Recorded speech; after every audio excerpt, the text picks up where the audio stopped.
Okay, hello everyone. Here I want to provide a tutorial on how to delete profile from your Netflix account on an Android device.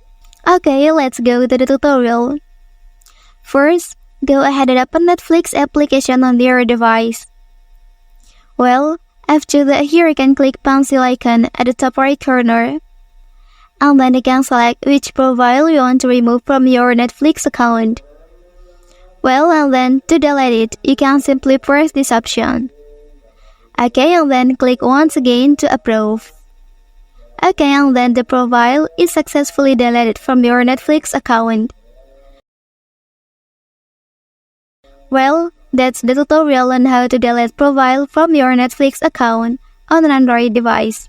If you are helped by this video, don't forget to like and subscribe to get other information from this channel. Thank you.